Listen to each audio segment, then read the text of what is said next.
Bonjour à chacun. Je suis très heureux de vous accueillir pour cette 4e session de notre conférence Un Dieu bon dans un monde en crise. Quand nous sommes confrontés au mal, à la souffrance, une des questions qui arrive très rapidement, c'est pourquoi? Pourquoi moi? Pourquoi maintenant?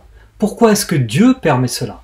Et c'est Mathieu Sanders, qui est pasteur à l'église baptiste de Paris-Centre, rue de Sèvres, par ailleurs chargé de cours à l'Institut biblique de Nogent ou à la faculté de théologie de Vaux-sur-Seine, qui va aborder cette thématique au travers des chapitres 38 et 39 du livre de Job. Mais avant de lui laisser la parole, je voudrais encore prier avec vous. Notre Dieu, nous avons le privilège de pouvoir ouvrir ensemble ta parole et nous voulons entendre ta voix au travers de ce que va nous dire Matthieu. Nous désirons mieux comprendre qui tu es, comment tu agis et que cela nous aide à nous saisir de ta grâce tout au cours de nos vies. Au nom de Jésus-Christ. Amen. Matthieu, je te laisse la parole.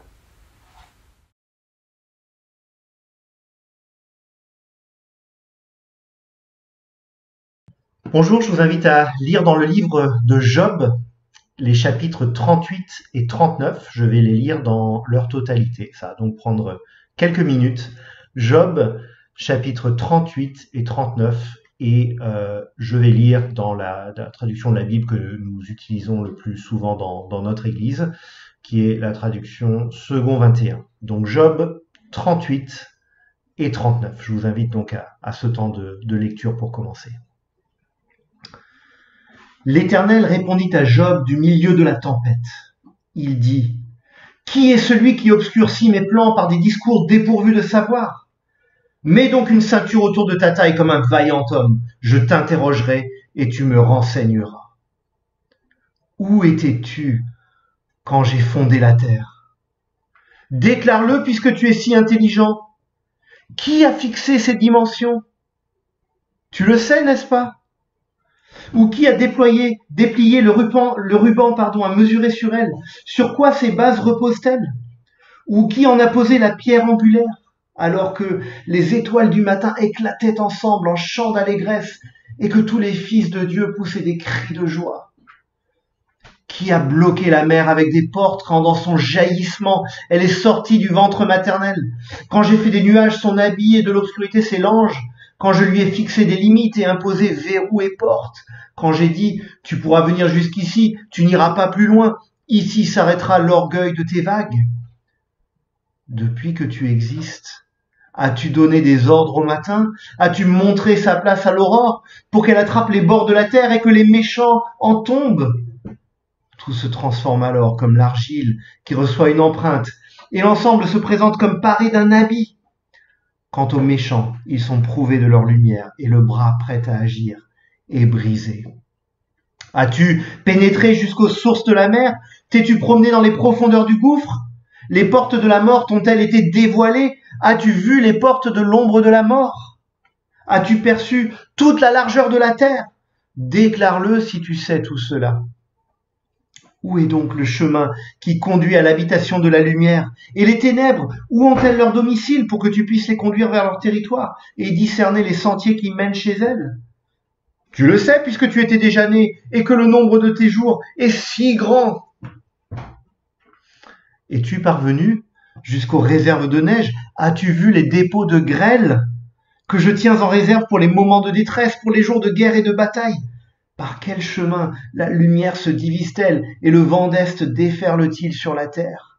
Qui a ouvert un passage pour les averses, un chemin pour l'éclair et le tonnerre, pour que la pluie tombe sur une terre sans habitants, sur un désert où il n'y a pas d'êtres humains, pour qu'elle rassasie les endroits solitaires et arides et fasse pousser et sortir l'herbe ? La pluie a-t-elle un père ?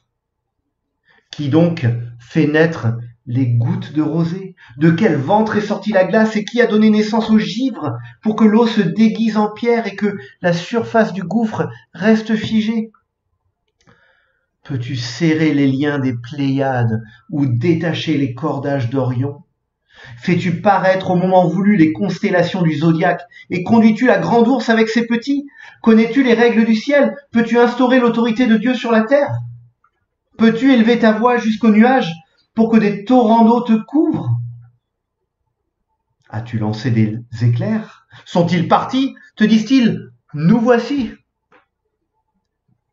Qui a mis la sagesse au fond du cœur ou donné l'intelligence à l'esprit? Qui a la sagesse nécessaire pour compter les nuages? Qui peut faire pencher les cruches du ciel pour provoquer des coulées de boue et coller ensemble les mottes de terre? Chasses-tu la proie pour la lionne et satisfais-tu l'appétit des lionceaux quand ils sont couchés dans leur tanière, quand ils sont aux aguets dans leur repère? Qui prépare au corbeau sa nourriture quand ses petits crient vers Dieu et vacillent, affamés? Sais-tu quand les bouquetins font leurs petits? Observes-tu les biches quand elles mettent bas? Comptes-tu les mois pendant lesquels elles portent et connais-tu l'époque où elles mettent bas? Elles se courbent, libèrent leurs petits et sont délivrées de leur douleur. Leurs petits prennent des forces et grandissent en plein air, puis ils s'éloignent et ne reviennent plus vers elles. Qui a rendu l'âne sauvage indépendant et l'a libéré de tout lien? J'ai fait de la steppe son domicile, de la terre salée son habitation. Il se moque du grondement des villes. Il n'entend pas les cris d'un maître. Il parcourt les montagnes pour trouver sa nourriture. Il est à la recherche de ce qui est vert. Le buffle désire-t-il être à ton service? Passe-t-il la nuit près de ta mangeoire? L'attaches-tu avec une corde pour qu'il trace un sillon? Traînera-t-il la herse derrière toi dans les vallées? Pourras-tu t'appuyer sur lui parce que sa force est grande? Lui laisseras-tu ton travail? Peux-tu te fier à lui pour rentrer ta récolte? La rassemblera-t-il dans ton aire de battage? L'aile des autruches se déploie joyeusement. On dirait l'aile, le plumage de la cigogne. Cependant, l'autruche abandonne ses œufs à la terre et les laisse chauffer sur la poussière. Elle oublie qu'un pied peut les écraser, qu'une bête sauvage peut les piétiner. Elle traite durement ses petits, comme s'ils n'étaient pas à elle. Elle n'est pas inquiète à l'idée d'avoir travaillé pour rien. En effet, Dieu lui a refusé la sagesse. Il ne lui a pas attribué l'intelligence. Quand elle se dresse et prend sa course, elle se moque du cheval et de son cavalier. Est-ce toi qui donne la puissance au cheval et qui habille son cou d'une crinière flottante? Le fais-tu bondir comme la sauterelle? Son fier hennissement est source de terreur. Il trépigne dans la vallée et se réjouit de sa force. Il s'élance au-devant des armes. Il se moque de la peur. Il n'est pas effrayé, il ne recule pas devant l'épée. Sur lui résonne le carquois. La lance étincelante et le javelot. Bouillonnant d'ardeur, il dévore l'espace. Il ne tient pas en place quand le son de la trompette retentit. Chaque fois que la trompette sonne, il dit « En avant !» De loin, il flaire la bataille, la voix retentissante des chefs et les cris de guerre. Est-ce grâce à ton intelligence que l'épervier prend son vol et déploie ses ailes en direction du sud? Est-ce sur ton ordre que l'aigle royal prend de la hauteur et place son nid sur les sommets? C'est dans les rochers qu'il réside et passe les nuits, c'est sur une dent de rocher qu'il a sa forteresse. De là, il cherche sa proie. Ses yeux l'aperçoivent de loin. Ses petits boivent le sang. Et là où sont des cadavres, là, il se trouve. Jusqu'ici, la parole de Dieu. Prions. Notre Dieu, notre Père, éclaire-nous pour que nous puissions comprendre l'essentiel de ce que tu veux nous dire dans ce texte. Donne-moi, avec les limites qui sont les miennes, ma difficulté à cerner précisément tout ce que tu veux nous dire, de pouvoir malgré tout parler néanmoins fidèlement de toi. Permets que nos cœurs soient profondément touchés par ce que tu veux nous dire, par le message de ta parole. Merci pour le livre de Job et ce que tu nous enseignes par lui. Au nom de Jésus, notre Sauveur. Amen.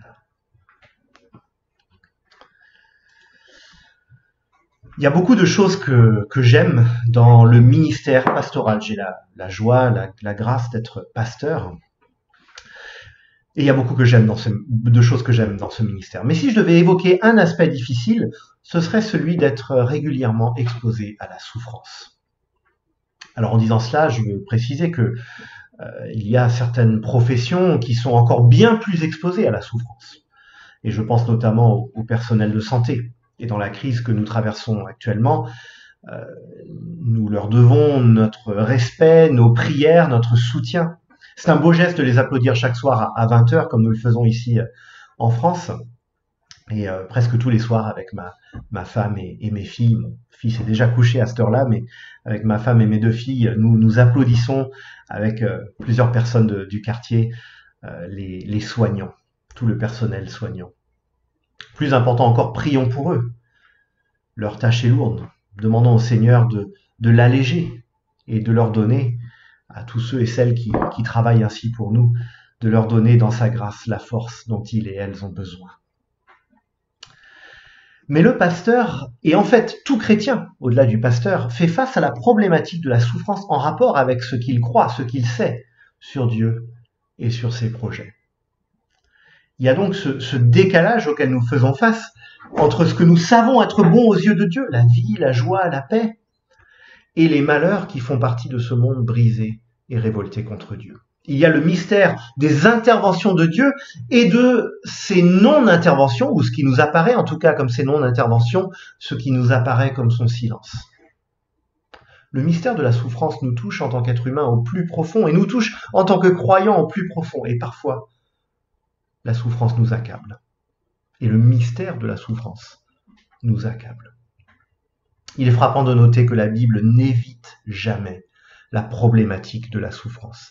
Elle ne la passe jamais sous silence. Elle en parle régulièrement, elle y fait face. Et il y a même un livre biblique qui, pourrait-on dire, lui est entièrement consacré à cette problématique de la souffrance, le livre de Job. Aujourd'hui, nous nous penchons donc sur les chapitres 38 et 39 de ce livre. 2 chapitres qui nous montrent comment Dieu a répondu à un homme accablé par la souffrance et qui lui demandait « Pourquoi ? Pourquoi ?» Alors l'histoire de Job, elle est assez connue. C'est un homme qui est passé d'une vie, entre guillemets, réussie, heureuse, prospère, à une terrible épreuve. Ses enfants sont morts, il a perdu tous ses biens, il a une maladie de la peau qui le fait souffrir. Et dans cette tourmente, Job pose à Dieu cette question fondamentale, cette question que le croyant se pose souvent dans l'épreuve. Où es-tu ? Que fais-tu, Seigneur ? Et puis, toi qui es tout puissant, pourquoi ne changes-tu pas la situation, ma situation ? Et de manière pénétrante, Dieu, dans ce texte, inverse la question en quelque sorte. Et toi, Job, où étais-tu ? Alors nous avons affaire ici à un texte poétique écrit dans le langage de l'époque et qui donc par certains aspects peut nous sembler loin de nous. Et en même temps, ce texte est tellement universel dans sa portée. Et puis nous croyons surtout qu'il est inspiré par Dieu, qu'il s'adresse, qu'il est donc parole de Dieu pour nous. Et c'est un texte d'une beauté et d'une profondeur immense. Et je vous propose de le méditer en 2 temps. Le chapitre 38 nous montre que Dieu est le maître du temps et de l'espace. C'est vraiment le message qui ressort du chapitre 38. Et puis le chapitre 39, et puis les 3 derniers versets du chapitre 38 font partie aussi de cette section, les versets 39 à 41 du chapitre 38. Et plus largement, donc, le chapitre 39 nous dit que Dieu est le maître de la vie. Premièrement, donc, Dieu maître du temps et de l'espace, chapitre 38. Deuxièmement, Dieu maître de la vie, au chapitre 39. Dieu maître du temps et de l'espace. J'imagine que vous connaissez vos classiques, vous qui regardez cette vidéo, et que vous connaissez la célèbre pièce d'Edmond Rostand, Cyrano de Bergerac. La scène la plus célèbre de cette pièce est la tirade du nez. Le vicomte de Valvert, un homme sans éloquence, veut se moquer de Cyrano de Bergerac. Et pour se moquer de lui, il trouve pas mieux à dire que vous avez un nez très grand. Et là, Cyrano va lui répondre en disant « Ah non, jeune homme, c'est un peu court !» Et il va se lancer dans une longue démonstration de tout ce que Valvert aurait pu dire de beaucoup plus drôle, de beaucoup plus fin sur son nez. C'est un roc, c'est un pic, c'est un cap. Que dis-je, c'est un cap? C'est une péninsule. De quoi sert cette oblongue capsule? D'écritoire, monsieur, ou de boîte à ciseaux? Etc., etc. Je suis sûr que vous avez appris ce texte à un moment donné de votre scolarité. Le moins qu'on puisse dire est que Cyrano de Bergerac remet Valvert à sa place. Et il lui, comme on pourrait dire, il lui ferme la bouche, il lui montre combien il n'a rien à dire. Alors on change complètement de contexte, on passe à une situation beaucoup plus sérieuse, beaucoup plus dramatique, et un homme aussi beaucoup plus intègre que Valvert, Job, qui tout au long de chapitres entiers de ce livre interpelle Dieu. Pourquoi permets-tu que tous ces malheurs m'arrivent? Job a le sentiment, et nous l'aurions certainement à sa place, d'être justifié et avisé dans ses propos. D'ailleurs, il est frappant de voir que Dieu, à la fin du livre de Job, ne lui reprochera pas de l'avoir ainsi interpellé. En tout cas, il ne lui reproche pas le fait de l'avoir interpellé. Mais alors qu'il était resté silencieux face aux propos de Job, et ce depuis le début des plaintes de Job au chapitre 3, Dieu jusque-là a gardé le silence. Déjà, en soi, c'est très intéressant de voir tout le temps où Dieu permet à Job de s'exprimer sans rien dire. Et bien là, tout d'un coup, Dieu va brusquement parler.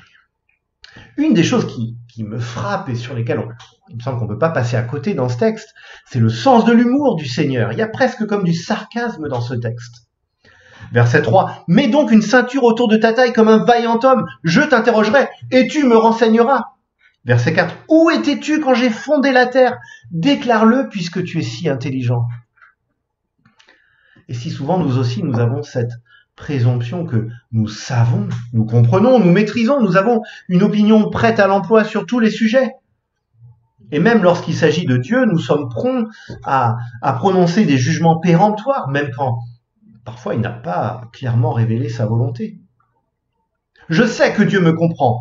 Je ne peux pas croire en un Dieu qui agirait ainsi, etc., etc. Job n'a rien fait qui mérite directement tout ce qui lui arrive. Mais son erreur est de penser qu'il a un regard juste et avisé sur tout ce qui le concerne. Écoutons comment il conclut sa complainte à l'égard de Dieu. Il faut remonter pour ça au chapitre 31, verset 35, c'est très court, je vous propose simplement de l'écouter. Voici ce que dit Job. « Que le Tout-Puissant me réponde. Je lui rendrai compte de ma conduite dans le détail. Je m'approcherai de lui comme un prince. » Comme un prince, attention. Job semble bien confiant dans son savoir et son bon droit, mais il ne croyait pas si bien dire en demandant une réponse de Dieu. Dieu va lui répondre, effectivement. Dieu va lui répondre, et là on s'attend à ce que Dieu explique à Job pourquoi il a permis cette souffrance, qu'il lui donne une explication détaillée. Alors voilà, je vais t'expliquer, tu ne pouvais pas savoir, mais en fait c'est pour ça, etc. Mais à aucun moment Dieu ne va faire ça. Par contre, il va retourner la question implicite de Job. Où es-tu? Et la renvoyer à Job. Verset 4. Où étais-tu, toi, quand j'ai fondé la terre? Et là, pour revenir à l'illustration de Cyrano de Bergerac, et vous comprendrez peut-être mieux pourquoi j'ai fait appel à cette illustration, Dieu ne va pas s'arrêter là. Et en fait, Job ne va pas pouvoir en placer une pendant un bon moment. Dieu va lui répondre, et sa réponse puissante et splendide pourrait se résumer ainsi pour ce qui est du chapitre 38. Je suis le maître du temps et de l'espace. Dieu rappelle qu'il est le créateur de la terre, verset 4. Il est le créateur de la mer, verset 8 à 11. Des rythmes de la nature, verset 12 à 15. C'est lui qui a posé des limites dans la création, verset 16 à 18. C'est lui qui a créé la lumière et l'obscurité, verset 19 à 21. C'est lui qui maîtrise le climat et les précipitations, verset 22 à 30. C'est lui qui a créé les astres, verset 31 à 32. C'est lui qui a créé la sagesse et la connaissance, verset 36 à 38. Bref, rien n'est hors de son contrôle. Et cette réponse, elle est inattendue, parce que dans un sens, Dieu répond à côté de la question de Job. Alors, soit dit en passant, Dieu répond souvent à côté de nos questions. On voit ça dans les évangiles, quand Jésus répond régulièrement à côté, ou plutôt, il répond régulièrement aux questions de ses interlocuteurs par une autre question, qui remet les choses à leur place, qui détourne la conversation des fausses conceptions de ses interlocuteurs pour amener la conversation vers ce qui compte vraiment, vers les ressorts profonds de leur cœur et leur motivation. Dieu sait mieux que quiconque nous amener vers la vérité, parce qu'il est à l'origine de toute vérité. Et donc, quand Dieu redirige nos questions, soyons attentifs. Laissons-nous rediriger parce qu'il va nous amener vers ce qui compte vraiment. Et alors que Job, accablé par tout ce qui lui arrive, proteste « Où es-tu, Seigneur? Pourquoi ne fais-tu pas ce que je te demande de faire ?» Eh bien, Dieu ne répond pas à sa question, mais il répond un peu comme il le fait à Moïse dans le buisson ardent « Je suis qui je suis ». C'est ça la réponse de Dieu. Je suis qui je suis. J'ai fait ce que j'ai fait. Et c'est ça que Job a besoin d'entendre avant tout. Plus que de savoir pourquoi quelque chose lui arrive, il lui faut savoir que sa situation n'échappe en rien à Dieu. Verset 12. Depuis que tu existes, as-tu donné des ordres au matin? As-tu montré sa place à l'aurore? Verset 31. Peux-tu serrer les liens des Pléiades ou détacher les cordages d'Orion? Verset 33. Connais-tu les règles du ciel? Peux-tu instaurer l'autorité de Dieu sur la terre? Mais Dieu ne se contente pas de dire à Job Dieu, maîtrise tout. Il rappelle par toutes ces questions à Job que lui, Job, ne maîtrise pas tout et qu'en fait, il ne maîtrise pas grand-chose. Et paradoxalement, c'est ça que Job a besoin d'entendre. Job, en fait, a besoin d'être remis à sa place. C'est ça qui, pour lui, va être source d'espérance. Il y a dans le monde une quantité de relations de cause à effet que nous ne maîtrisons pas et qui sont liées les unes aux autres à l'infini. Et on peut s'en rendre un peu compte quand on repense à son passé et qu'on se demande par exemple, tiens, que se serait-il passé si j'avais réussi ce concours au lieu de le rater, ou si je l'avais raté au lieu d'avoir réussi. Mais alors, je serais pas allé dans telle ville, mais alors est-ce que j'aurais rencontré ma femme, mon mari? Est-ce que je me serais intégré dans telle église? Je serais arrivé dans tel voisinage et s'il ne m'était pas arrivé cette épreuve, est-ce que j'aurais ensuite vécu telle chose qui aujourd'hui est essentielle dans ma vie? Nous ne maîtrisons pas une grande partie de ce qui se passe dans nos vies et dans le monde. Il y a plein de choses qu'on ne maîtrise pas du tout. Et non seulement on ne maîtrise pas les choses elles-mêmes, si j'ose dire, mais tous les retentissements à l'infini, ou peut-être pas à l'infini, mais tous les retentissements de ces choses, toutes ces relations de cause à effet, il y a tellement qui nous échappent. Et en fait, il y en a un et un seul qui voit et maîtrise parfaitement ce maillage infiniment complexe de causes et d'effets, d'événements qui en provoquent d'autres. Lui voit les choses de façon complète et parfaite. Nous ne voyons qu'un minuscule segment de ce qu'il fait et de ce qui se passe dans le monde. Et encore, même dans ce minuscule segment, nous ne le percevons que très imparfaitement. Et il y a des choses qui nous échappent et que tout simplement nous ne pouvons pas réconcilier. Je vais donner un exemple. L'exemple d'une greffe d'organes. Il faut qu'un drame arrive à quelqu'un, une personne qui était en bonne santé et qui va périr dans un accident de voiture, par exemple. Il faut qu'un drame terrible arrive à quelqu'un pour qu'une autre personne soit sauvée, physiquement parlant, reçoive cet organe qui va lui permettre de survivre.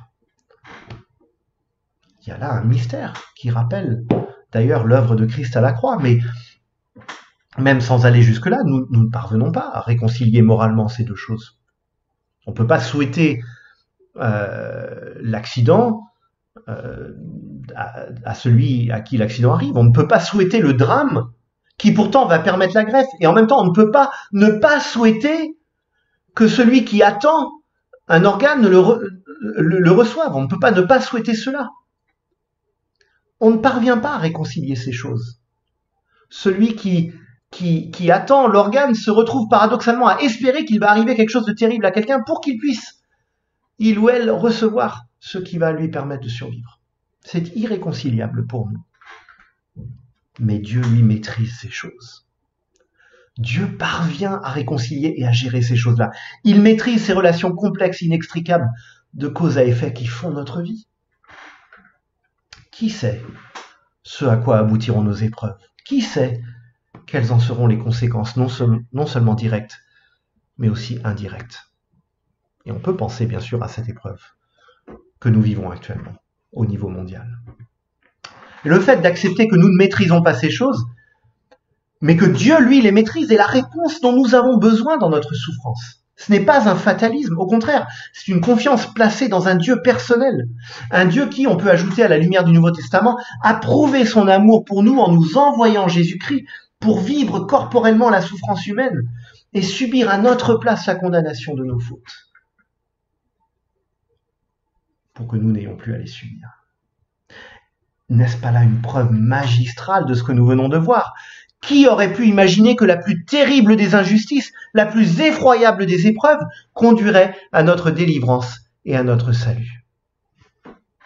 Le Dieu de la croix est celui dont les projets ne sont jamais menacés par nos limites et nos épreuves. Dieu maîtrise l'espace, Dieu maîtrise le temps. Toutes ces choses qui nous échappent et sont sous son contrôle. Nous ne comprenons pas tout, et c'est normal. Nous pouvons crier notre douleur et même interpeller Dieu. Job l'a fait. Dieu ne lui en a pas voulu.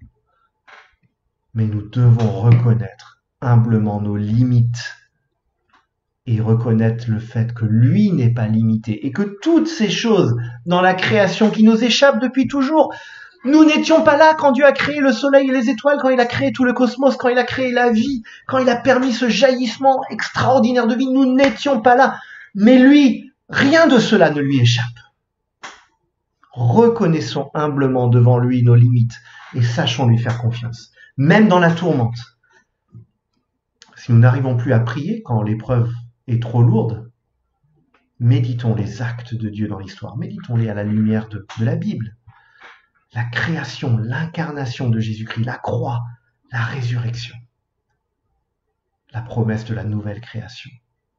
Ce Dieu-là, ce Dieu qui fait toutes ces choses-là, donne toujours le dernier mot à la vie. Et ce sera notre second point plus brièvement. Dieu, maître de la vie. Dans l'un de ses sketchs, l'humoriste Gad Elmaleh évoque ce qui arrive lorsqu'on allume la télévision pendant une insomnie. Et d'après lui, on tombe toujours sur un documentaire animalier. Alors ça m'arrive de temps en temps d'avoir des insomnies. J'ai rarement eu l'occasion de regarder un documentaire animalier à cette occasion-là. Mais de temps en temps, j'avoue par contre que j'aime bien ces documentaires.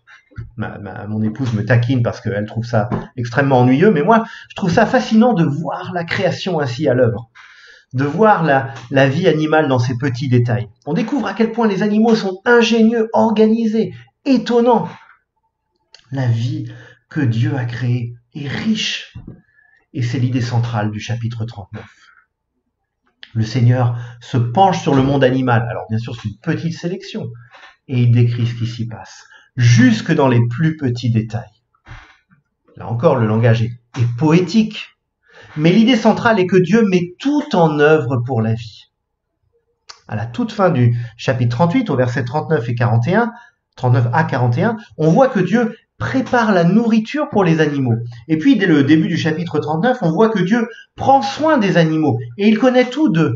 Verset 1, « Sais-tu quand les bouquetins font leurs petits? Observes-tu les biches quand elles mettent bas ?» Verset 3, « Elles se courbent, libèrent leurs petits et sont délivrées de leur douleur. Leurs petits prennent des forces et grandissent en plein air, puis ils s'éloignent et ne reviennent plus vers elles. » Je ne sais pas pour vous, mais en lisant ce chapitre, j'ai presque cette sensation, vous savez, qui arrive lorsqu'on interroge quelqu'un sur quelque chose qui le ou la passionne et que la personne n'arrive plus à s'arrêter de nous en parler. Le Seigneur continue comme fasciné par sa propre création. Verset 12. « L'aile des autruches se déploie joyeusement. On dirait l'aile, le plumage de la cigogne. Cependant, l'autruche abandonne ses œufs à la terre et les laisse chauffer sur la poussière. » Verset 24. À propos du cheval, on sent comme la fierté du Seigneur. Bouillonnant d'ardeur, il dévore l'espace. Il ne tient pas en place quand le son de la trompette retentit. Dieu connaît la vie animale jusque dans les plus petits détails. Et on pense à cette parole de Jésus, Matthieu 10, 29. « Ne vend-on pas 2 moineaux pour une petite pièce? Cependant, pas un ne tombe par terre sans l'accord de votre Père. » Or, à plusieurs reprises dans l'Écriture, le texte évoque les animaux pour parler a fortiori de l'humanité. Ainsi, Ésaïe évoque une nouvelle création à venir où, Ésaïe 11.8, le loup habitera avec l'agneau et la panthère se couchera avec le chevreau. Mais la suite du texte montre bien que ce qui intéresse en premier lieu le prophète, c'est la paix entre les hommes. De même, dans le texte que j'ai cité il y a quelques instants, Jésus affirme que Dieu prend soin des moineaux avant de poursuivre. « N'ayez donc pas peur, vous valez plus que beaucoup de moineaux » Matthieu 10, 31. Et sans aucun doute, c'est le message que Dieu veut communiquer à Job. Dieu rappelle à Job que s'il prend soin des biches qui mettent bas, il prend a fortiori soin de lui, Job également, et que rien de la vie et des circonstances de Job ne lui échappe. Et Job a besoin d'entendre ça. En quelque sorte, il a besoin de changer de question, de passer de son pourquoi à qui est Dieu, qui es-tu Seigneur. Il est frappant de voir dans la dernière lettre de l'apôtre Paul avant sa mort, la seconde lettre à Timothée, ce qui était le fondement de la confiance inébranlable de Paul. De Timothée 1,12, je sais en qui j'ai cru. Je sais en qui j'ai cru. Paul croyait en un Dieu qui écrit une histoire dont nous ne pouvons lire que quelques extraits, mais dont la fin nous a déjà été révélée par grâce. La restauration de toutes choses, la fin du mal et de la mort, la vie dans toute sa force. Voici que je fais toutes choses nouvelles. Et c'est dans ce Dieu-là qu'en pleine tourmente actuellement, alors que la crainte rôde, crainte sanitaire, crainte économique, certains parmi vous n'êtes pas certains de retrouver votre travail après cette crise, ou peut-être que vous l'avez déjà perdu. Certains s'inquiètent pour des personnes vulnérables de leur entourage. Tout paraît chancelant.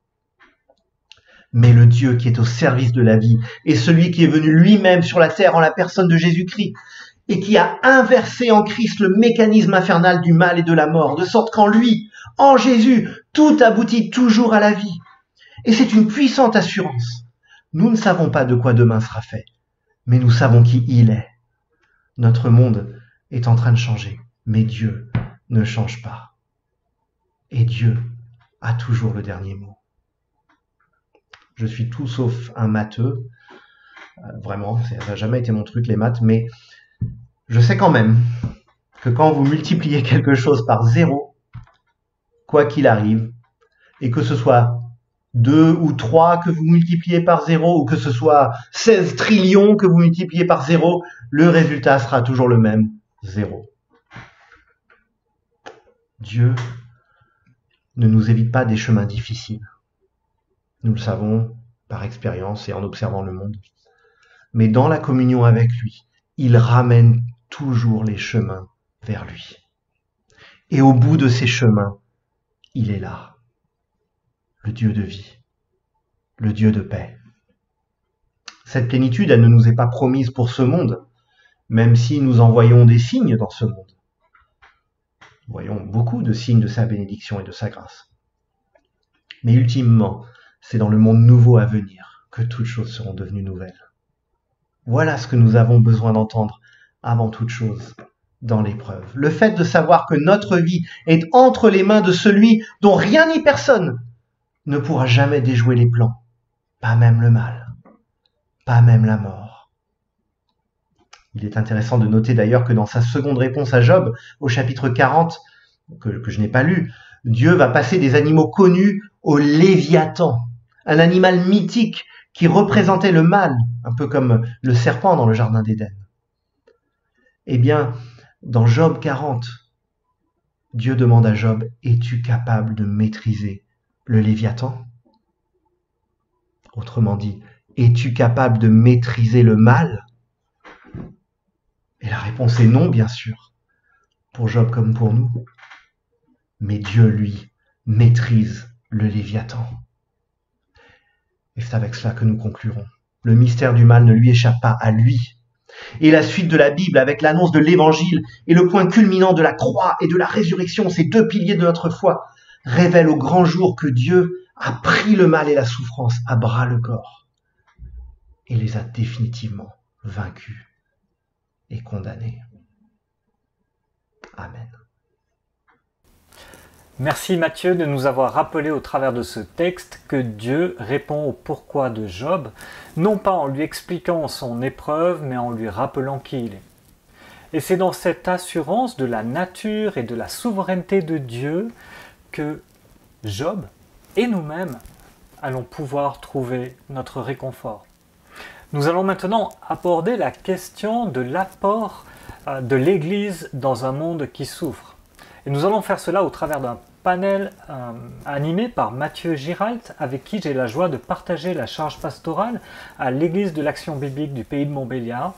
Il est aussi cofondateur et blogueur au site Tout pour sa gloire.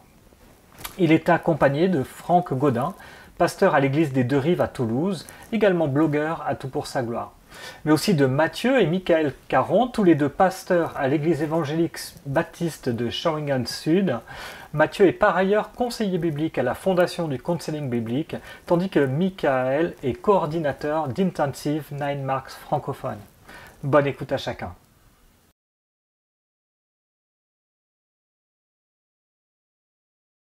Bonjour à chacun et bienvenue à cette table ronde.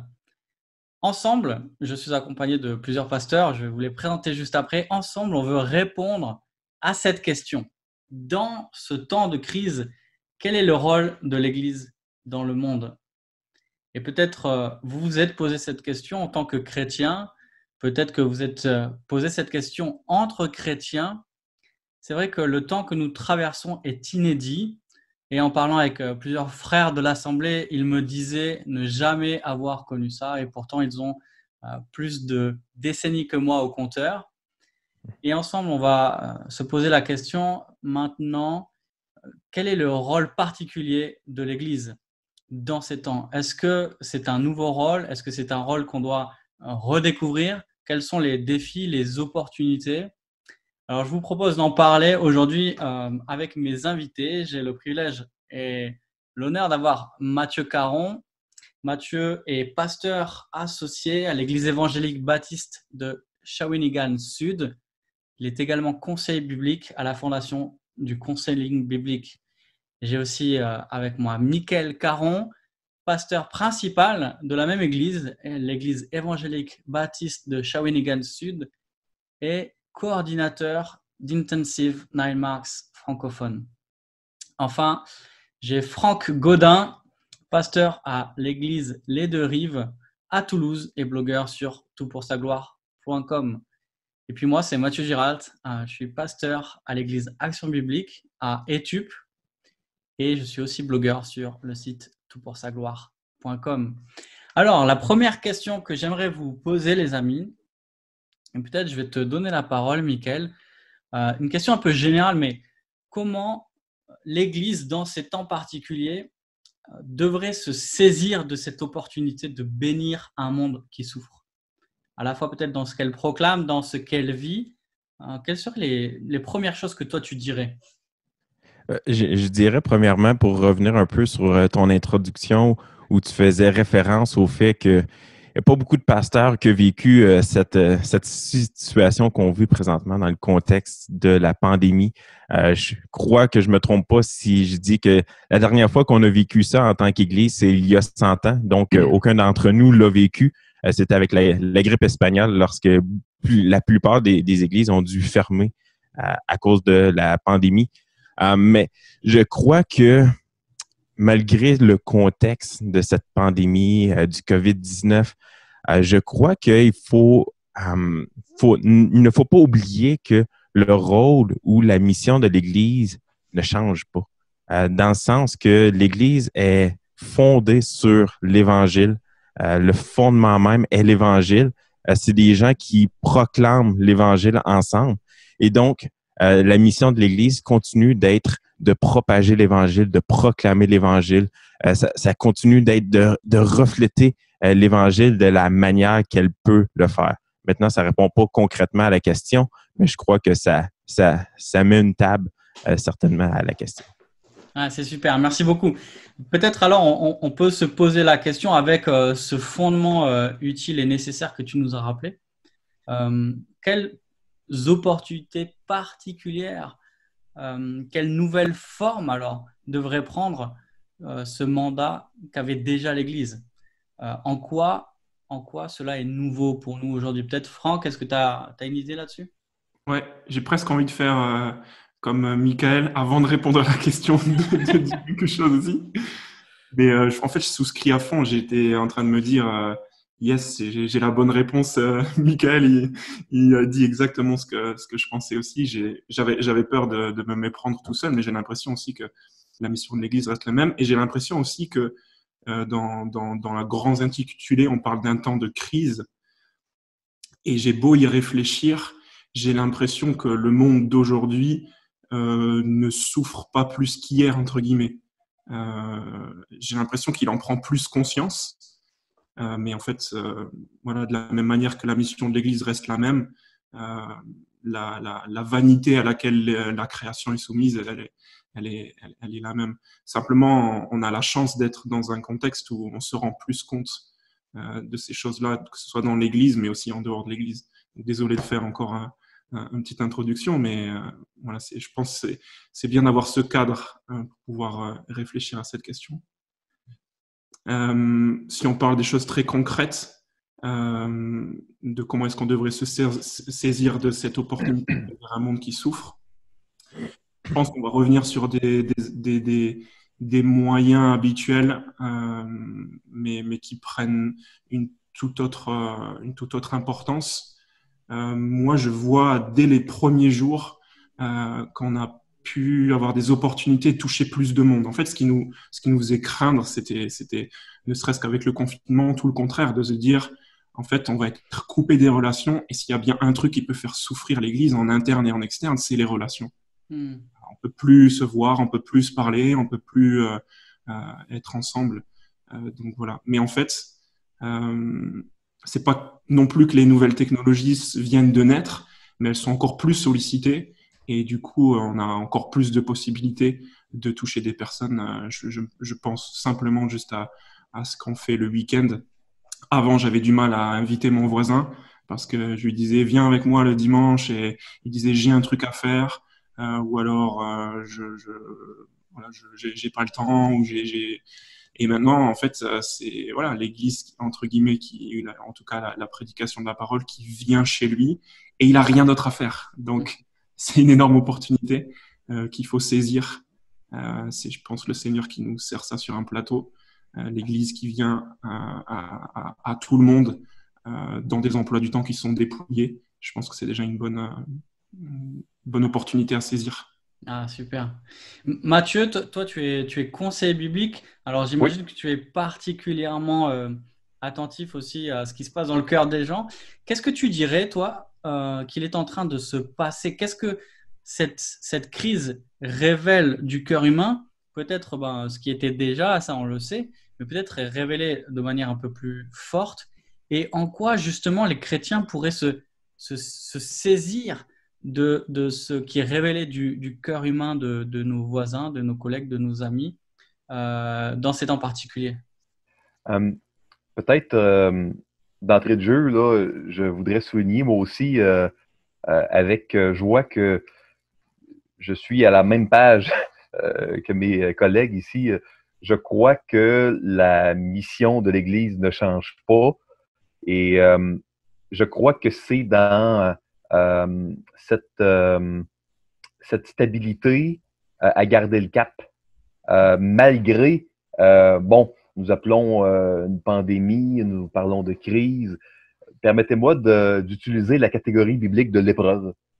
C'est plus facile d'appliquer la parole de Dieu à nos vies en synchronisant notre langage avec des catégories bibliques. Donc, en temps d'épreuve, je crois que nous devons garder le cap. Et puis, pour répondre plus directement, plus précisément à ta question, Mathieu, je crois que les Écritures sont claires pour nous enseigner que l'épreuve est utilisée par Dieu pour attester, authentifier l'authenticité de la foi des enfants de Dieu. Donc, pour moi, dans les Écritures, bien souvent, c'est dans la manière dont nous réagissons que Dieu est le plus glorifié, bien davantage que dans ce que l'on peut faire. Il ne faut pas minimiser l'importance, mais sans être trop long, prenez ce que Jésus a fait. Il a changé des pains en poissons, il a guéri des aveugles, mais c'est dans la manière dont il a subi l'injustice de la croix volontairement qu'il a, je crois, là... dans la manière dont il n'a pas regardé son égalité avec Dieu comme pour arracher, dont il s'est abaissé à la mort à la croix. C'est ce qui a fait de plus glorieux, je crois qu'on nous sommes tous d'accord. Donc, pour moi, le lien est le suivant. Si on veut avoir les mêmes sentiments qui sont en Jésus-Christ en cette période d'épreuve, c'est de garder le cap, que notre foi puisse être prouvée authentique par la manière dont on va persister dans notre amour les uns pour les autres, par les moyens que nous avons à notre disposition. Ça peut varier d'un pays à l'autre, d'un contexte à l'autre, selon la situation. Dans la manière dont nous allons nous aimer les uns les autres, dont nous allons nous appuyer comme refuge sur Christ dans nos anxiétés, dans nos inquiétudes, dans l'inconnu qui est devant nous. Merci beaucoup. On voit aussi que quand nous sommes remués par des épreuves, tu fais bien de rattacher le vocabulaire biblique à ce que nous vivons. Quand les circonstances ébranlent le monde, elles peuvent aussi secouer ce qu'il y a en nous et puis nous demander mais quelles sont les valeurs avec lesquelles je veux vivre et puis quelles sont les valeurs qui devraient m'animer. Je crois qu'il y a un certain nombre de valeurs que les auteurs du Nouveau Testament mettent en avant, certaines vertus qu'ils soulignent. Qu'est-ce que vous pensez des valeurs qui devraient nous caractériser peut-être de manière particulière? Je pense là qu'elles devraient être là tout le temps, comme on le dit depuis le début. On a raison de souligner cela. Mais peut-être je pense à certaines valeurs comme le courage ou la compassion. On devrait tout le temps être courageux et rempli de compassion. Mais de quelle manière peut-être elles peuvent être vécues aujourd'hui? Et est-ce qu'on devrait rechercher cela plus que d'habitude? Qu'est-ce que t'en dis, toi, Michael? C'est certain que la compassion, la miséricorde dans le contexte qu'on vit présentement, on a une culture, on a une pandémie mondiale, le monde souffre présentement. On a, en tant que chrétien, le privilège de pouvoir se raccrocher aux promesses de Dieu, de pouvoir s'accrocher à la souveraineté, à la providence de Dieu. Mais il faut être conscient que les gens autour de nous n'ont pas tous ce privilège dans le sens que pas tous ne connaissent Dieu. C'est un peu comme on le voit dans l'Ecclésiaste, les 7 premiers chapitres, où l'auteur nous parle de cette labeur sur terre, cette souffrance qu'il vit, mais sans Dieu. C'est un peu le contexte quand on regarde à l'extérieur, qu'on voit les gens souffrir. Et ces gens souffrent pour la plupart sans espoir. Et d'avoir de la compassion, d'avoir de la miséricorde pour eux, avoir ce désir ardent qu'ils puissent entendre l'Évangile pour que l'Évangile puisse faire une transformation dans leur cœur, pour leur donner cet espoir, pour qu'ils puissent s'accrocher à une certaine promesse. Donc, je dirais la compassion, la miséricorde sont deux vertus que les chrétiens devraient avoir et qui devraient être accentuées, selon moi, dans ces temps d'épreuve mondiale. Excellent. Est-ce qu'il y en a un de vous qui a quelque chose à ajouter, peut-être Franck?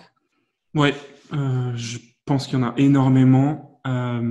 Déjà parce que c'est Paul qui disait aux Thessaloniciens qu'ils devraient toujours progresser, même dans les choses pour lesquelles ils sont très bons. Mais je pense qu'il y a des moyens de briller dans un monde éprouvé. J'avais l'image tout à l'heure quand Mathieu était en train de parler de ces hommes qui étaient en prison et qui chantaient. Et en fait, rien que d'entendre mes frères qui me disent dans l'oreille rien ne change pour l'Église, moi ça me fait du bien et je me dis ça m'encourage. Et le fait de se parler comme ça devrait créer au grand maximum, sinon nourrir et amplifier des sentiments de reconnaissance et de joie, parce qu'on sait que à son échelle, le monde est peut-être en train de se désagréger, mais en fait, notre être intérieur, il se renouvelle.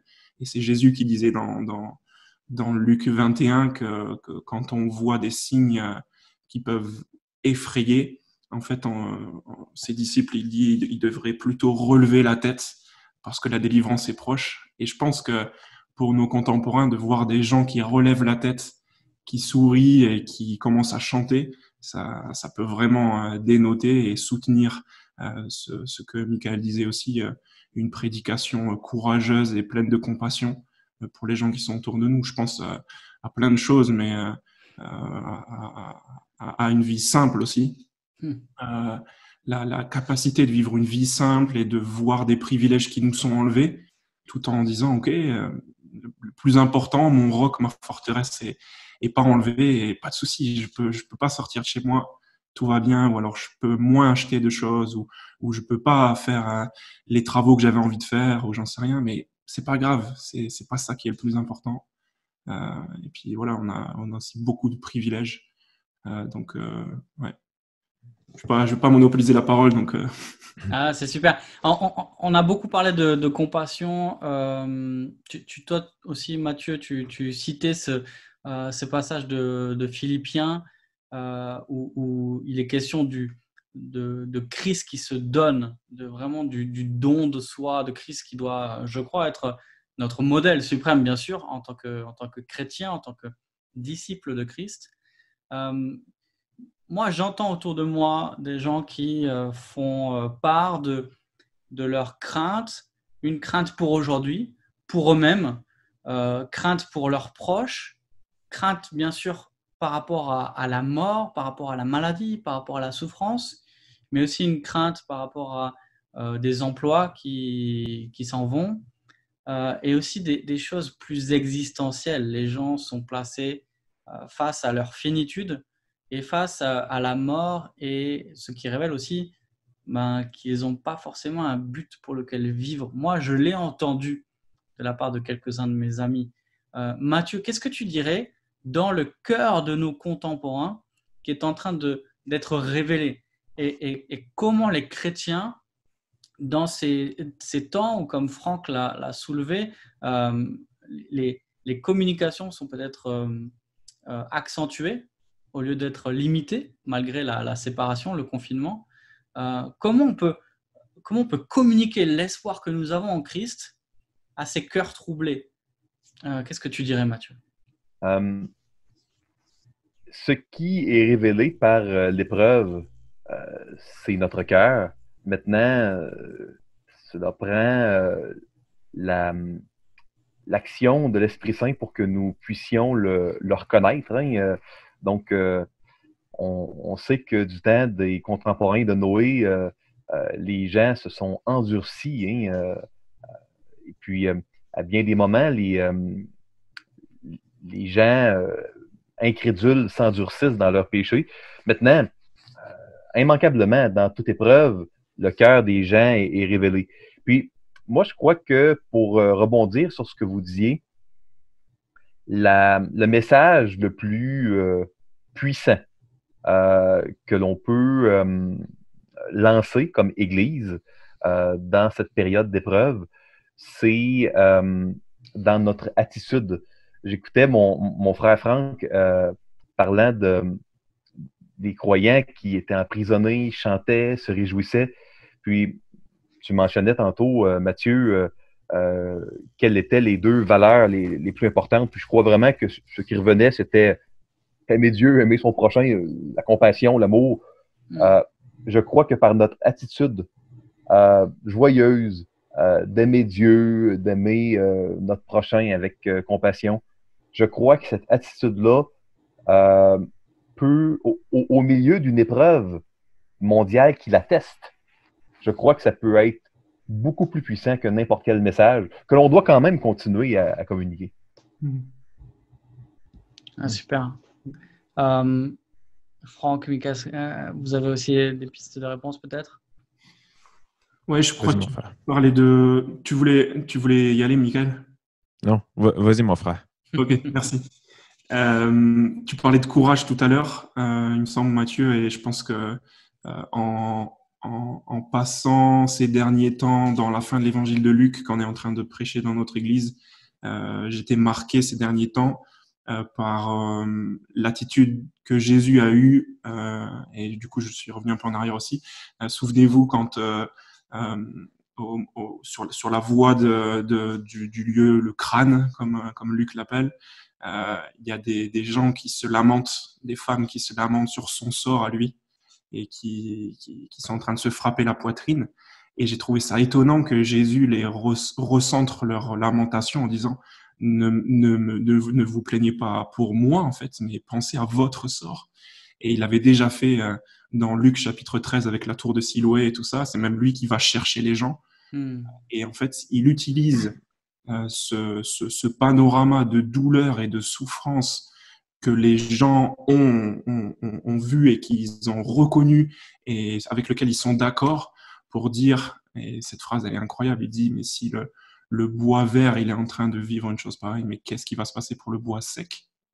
Et donc, ça peut être très difficile d'avoir des opportunités et de faire ça, mais je pense que on doit prier en tout cas peut-être pour avoir le courage d'avoir ces paroles-là auprès de nos contemporains qui feraient le détail de ce qui est en train de se passer. J'ai beaucoup de voisins, c'est ça, hein, qui disent mais regardez, c'est terrible, qu'est-ce qui va se passer en sortant et l'économie et comment on va vivre etc. Et de dire mais en fait qu'est-ce que ça dit sur nous en fait et qu'est-ce que ça dit sur notre avenir, à quoi est-ce qu'on doit se préparer. Au minimum, je pense que ça c'est des bonnes opportunités. Comme on disait tout à l'heure, on a toujours eu cette mission de proclamer l'évangile en tant qu'Église. Mais là, on a peut-être des manières qui ne passaient pas avant, qui peuvent passer aujourd'hui et qui sont très pertinentes. Ouais. Ouais. Puis, si vous me permettez de revenir un peu sur plusieurs aspects qu'on a discutés. Il y a un passage qui m'est vient en tête, Galates 6.10, qui nous dit de prendre soin surtout de nos frères et sœurs, de ceux qui font partie de la maison de la foi. Puis, je pense que c'est une des manières également de refléter cet amour que Dieu a eu envers nous et qu'on peut refléter envers la communauté qui nous entoure lorsqu'on profite de ce temps, qu'on voit ce temps comme étant un privilège au travers de la souffrance, de prendre soin des veuves dans l'Église, de prendre soin des plus démunis, de prendre soin de ceux qui sont sans emploi. On est en train d'aimer cette communauté qui est surnaturelle, que Dieu seul a créée de par son sang. Par le sang de Christ, cette communauté a été créée. On les aime d'un amour incroyable, surnaturel. Et cet amour-là qu'on va avoir envers les gens de l'Église va se refléter également sur la communauté autour et donc va être un témoignage puissant de l'Évangile, un témoignage puissant de l'amour que Dieu a eu envers nous également. Ah, super. Alors justement, vous parliez, enfin surtout toi Franck, là tu as évoqué l'avenir. Et c'est sûr qu'on ne connaît pas l'avenir, Dieu seul le connaît. Et je pense que c'est quelque chose qui trouble particulièrement les hommes, justement. C'est qu'avec ça, ils se rendent compte qu'on ne connaît pas l'avenir et que nous, on parle de catastrophe, on peut parler d'épreuves au sens biblique. En tout cas, les hommes dans leur ensemble se rendent compte que le monde peut changer du jour au lendemain. Personne n'imaginait que le monde vivrait ce que l'on est en train de vivre il y a quelques mois en arrière. Alors, les hommes se rendent bien compte qu'ils ne connaissent pas l'avenir et qu'ils ne le maîtrisent pas, que ce soit au niveau mondial ou au niveau de leur propre vie. Comment nous, en tant que chrétiens, bien sûr, on ne peut pas connaître, on ne peut pas savoir ce qu'on fera dans l'avenir, mais comment on peut se préparer à l'avenir? Comment on peut se préparer à cette sortie du déconfinement, cette sortie de la crise? À votre avis, qu'est-ce qui serait utile de prendre en compte et de commencer à réfléchir en tant que chrétien et en tant qu'Église? Est-ce que Mathieu, tu as des éléments là-dessus? Je crois que de la même manière que le feu va séparer les impuretés du métal, je crois que dans cette période d'isolement, de confinement que les gens ont, le après va être déterminé en grande partie par la manière dont les enfants de Dieu vont avoir pris leur refuge en Christ durant l'épreuve. Permettez-moi de m'expliquer. Si pour un enfant de Dieu, une enfant de Dieu, cette période de confinement-là est une, euh, une vacance de Dieu, une vacance des disciplines spirituelles, parce qu'il n'y aura plus le même degré de redevabilité, d'encouragement de la part du corps local, si c'est vécu d'une manière complètement isolée, un état de malnutrition spirituelle. Je crois que le après va être très, très similaire pour ces gens-là, à ceux qui n'ont pas d'espérance. Donc, la manière de se préparer, c'est alors qu'il y a peut-être moins d'encouragement à vaquer aux disciplines spirituelles, alors que peut-être nos mauvais motifs de religiosité, d'apparence devant les autres sont mis au jour, au grand jour, dans notre cœur par peut-être des désirs pour les choses de Dieu qui sont soudainement là, moins motivés dans la période de confinement. Ben, au milieu de cette période-là, je crois qu'on doit se préparer en, en s'appuyant sur le Seigneur, en étant fidèle à la prière, à chanter les louanges du Seigneur, à lire sa parole, à prendre les moyens qui nous sont disponibles pour rester connectés ensemble. C'est ce que l'Église persécutée faisait et fait toujours. Elle prend les moyens disponibles pour rester connectée puis s'appliquer aux choses de Dieu. Puis c'est de cette manière-là qu'elle brille et puis que le après, dans le fond, va mettre en lumière une différence.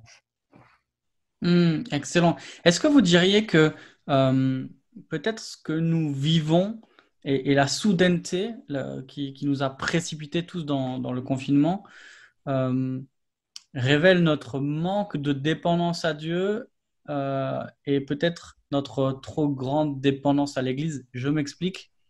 Dans le fait que notre foi dépende peut-être trop de l'Église et que, comme tu le dis, Mathieu, une fois qu'on ne vit plus l'Église comme on la vivait, alors notre foi s'éteint. Est-ce qu'à votre avis, cette crise peut révéler ça? Est-ce que c'est un danger? Tu dirais quoi, Franck, toi? Ouais, moi, c'est la première chose presque à laquelle j'ai pensé quand j'ai pensé au fait qu'il fallait. Donc, moi, dans l'église, je m'occupe des groupes dans les maisons, un peu des responsables et chacun des groupes chez lui. Et donc, il fallait réorganiser ça, repenser à ça. Et j'ai tout de suite pensé que ceux qui n'avaient pas encore ou qui n'ont jamais eu cette discipline spirituelle personnelle, mais aussi en famille, ils allaient souffrir en fait. Ils allaient vraiment, ouais. Donc c'était une souffrance pour moi, un aveu aussi d'échec parce que on est quand même là ici pour préparer les saints aux tâches du ministère. On est là pour les édifier et leur permettre d'être indépendants entre guillemets. Voilà. Mais ouais, je me suis dit qu'est-ce que j'aurais pu mieux faire et qu'est-ce que je pourrais faire aujourd'hui du coup pour encourager et les familles et chacun. Donc on a mis quelques petits trucs en place, mais on voulait rappeler des choses qui étaient essentielles à chaque membre, comme ouais, Mathieu était en train de le dire, de profiter des moyens de grâce que Dieu nous met à notre disposition et qui sont pleinement valables même pendant un confinement. Et ça, c'est vraiment une bonne nouvelle. Mais des gens qui n'ont pas, avant cette histoire de confinement, goûté au cœur qui brûle quand le Seigneur nous révèle la compréhension de l'Écriture. C'est difficile de les encourager de loin, leur dire vraiment c'est là où tu vas trouver un réconfort pour ton âme et où tu vas apaiser ton cœur. Ouais, c'est quelque chose qui doit être appris. D'ailleurs, ça me fait penser que si le Seigneur permet qu'on est juste en train de se faire une introduction, entre guillemets, à ce qui viendra plus tard ou dans d'autres générations, il faut qu'on le prenne en compte et qu'on se dise, OK, soit prochaine période de confinement, soit prochain grande épreuve. Ça peut être des épreuves générales, mais aussi personnelles. Quelqu'un peut perdre l'usage de ses jambes ou de ses yeux, j'en sais rien. Il faut qu'on soit prêt, en fait. Il faut qu'on soit prêt, qu'on ait goûté au Seigneur et qu'on soit capable de rebondir. Ouais. Puis, je suis d'accord avec ce que mes frères disent. Puis, c'est certain que toute cette situation nous amène à réfléchir beaucoup personnellement sur nous-mêmes, sur de quelle manière est-ce qu'on abordait l'Église. Est-ce qu'on abordait l'Église comme des consommateurs qui viennent consommer seulement? On se présente à l'Église, on reçoit de la nourriture spirituelle, on reçoit ce qu'on a besoin, puis par la suite, on retourne à la maison, puis la vie prend son cours, on travaille, on visite des gens, mais on oublie notre relation personnelle, on oublie de se nourrir de la parole de Dieu, ou du moins on néglige de se nourrir de la parole de Dieu. C'est un privilège, je crois, et ça peut sonner bizarre étrange pour les gens de dire que c'est un privilège de vivre cette souffrance-là, mais ça nous permet justement de méditer, de réfléchir, d'aller au-dedans de nous pour justement s'auto-évaluer, voir quels sont mes motifs envers l'Église, de quelle manière est-ce que j'aborde l'Église, de quelle manière est-ce que je me nourris moi spirituellement, de quelle manière est-ce que ma relation avec Dieu elle est personnelle dans un sens, de quelle manière est-ce que je l'approfondis en temps normal. Tout l'aspect du confinement, le fait qu'on n'est pas rassemblés en Église, nous amène à avoir toutes ces réflexions. Alors, peut-être une nouvelle question pour vous. Je sais qu'on vit des particularités, hein, soit ici en France, soit chez vous au Canada. D'ailleurs, est-ce que c'est partout pareil au Canada ou est-ce qu'il y a des différences dans le confinement par région? Il y a je peux répondre pour moi et Mathieu.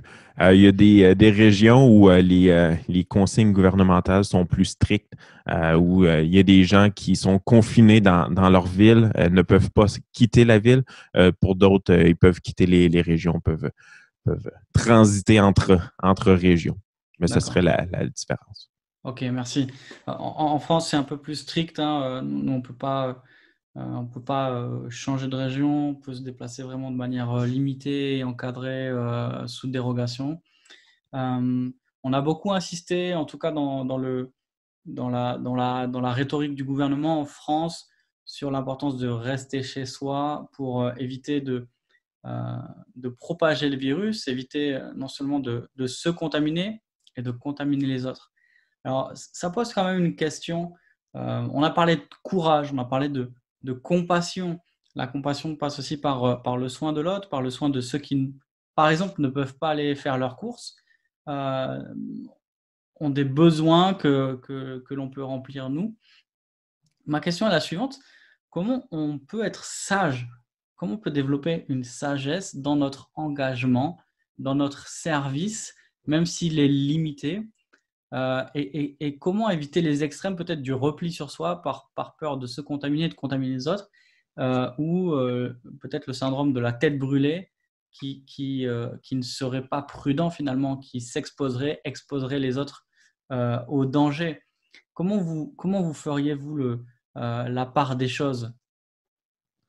Si Mathieu, par exemple. Vas-y, Mathieu. Mickaël, vas-y. Merci, Mathieu. Non, c'est certain qu'à la base, je crois que tout le monde, on va être d'accord avec le fait qu'on veut respecter les consignes gouvernementales tant qu'ils ne sont pas contraires à la parole de Dieu. Donc, on veut respecter en tant qu'enfant de Dieu les consignes que le gouvernement nous donne. Maintenant, c'est certain que pour un croyant, il peut être facile de tomber dans un extrême, de dire « j'ai l'assurance du salut, donc en ayant cette assurance du salut, je peux me permettre d'aller au front sans nécessairement prendre les précautions, sans nécessairement suivre les consignes du gouvernement. Mais cette assurance du salut n'est pas une raison valable de répandre le virus. Vous comprenez? Et il peut y avoir également aussi, puis c'est des réflexions qu'on voit chez des gens autour de nous. On peut dire, j'ai une foi qui peut déplacer les montagnes. Mais c'est bien d'avoir une foi qui est fervente, passionnée, mais c'est pas nécessairement un motif sage à utiliser pour désobéir au gouvernement en disant j'ai la foi, Dieu est au contrôle, il va arriver ce qui devrait arriver. Je crois que pour être sage, on devrait suivre les consignes du gouvernement. Et oui, on peut agir avec foi. Oui, on peut démontrer qu'on a une assurance du salut, qu'on n'a pas cette crainte ou cette anxiété de la mort parce qu'on sait qu'on a, on a un héritage éternel auprès de Dieu. Mais justement, il faut être sage dans nos propos, ne pas être un mauvais témoignage, ne pas contribuer à la propagation de ce virus juste parce que on a la foi. Est-ce que ça fait du sens? Moi, je trouve que ça fait beaucoup de sens. Puis, je crois que c'est aussi simple que ça quand le gouvernement ne nous demande pas de faire des choses qui sont contre la foi chrétienne. Je crois qu'il faut tout simplement se soumettre et puis servir le Seigneur à l'intérieur de la latitude et puis des balises gouvernementales. Le jour où vraiment il y a des lois ou des directives qui sont contre la parole de Dieu, contre la foi chrétienne, c'est une autre histoire. Mais j'ai l'impression qu'on n'est pas là, pas au Canada en tout cas.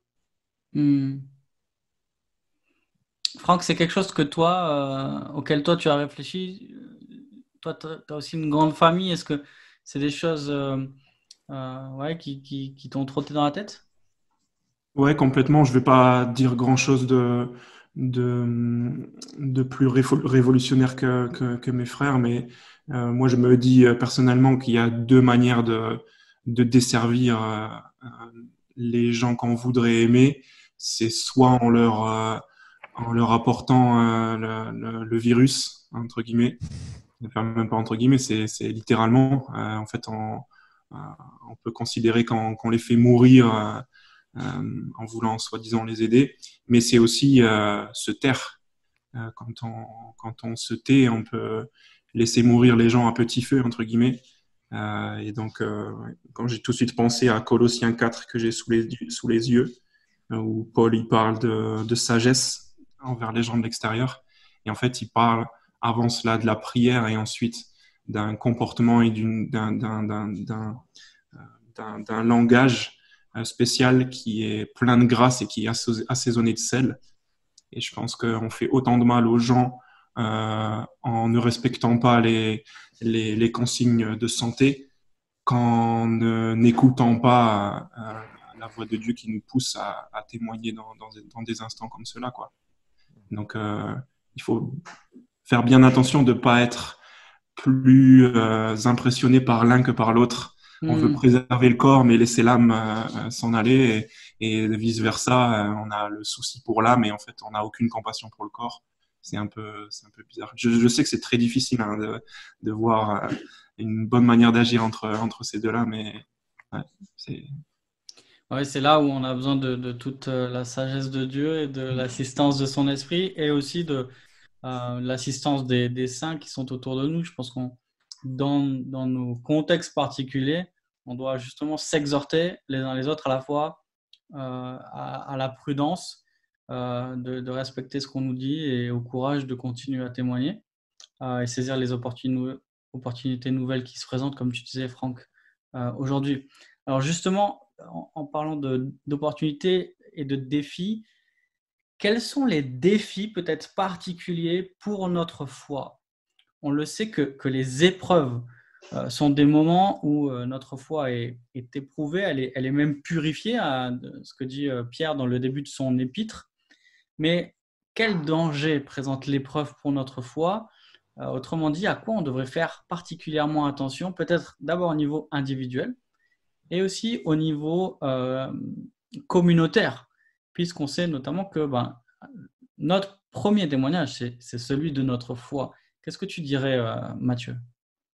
Bien, moi, je crois que l'épreuve est quelque chose qui va révéler les bonnes et les mauvaises choses dans notre cœur. Donc, pour moi,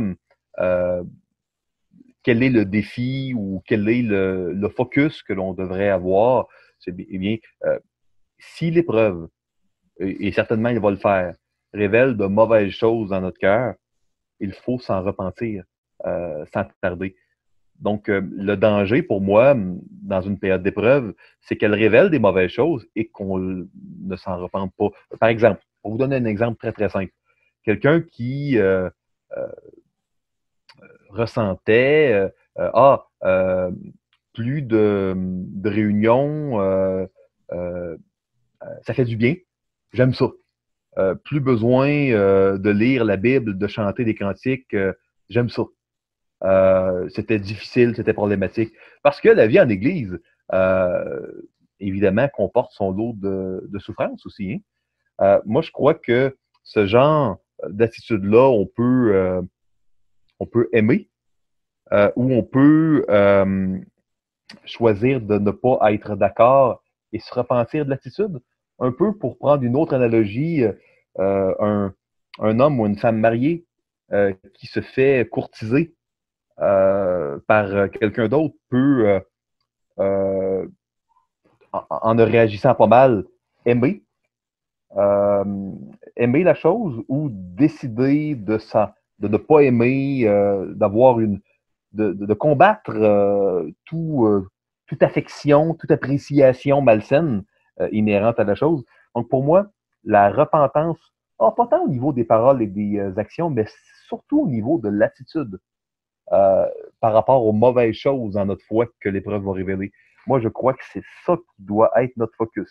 On doit être prudent de se repentir des mauvaises choses que notre cœur dont notre cœur va être mis au grand jour. Hein?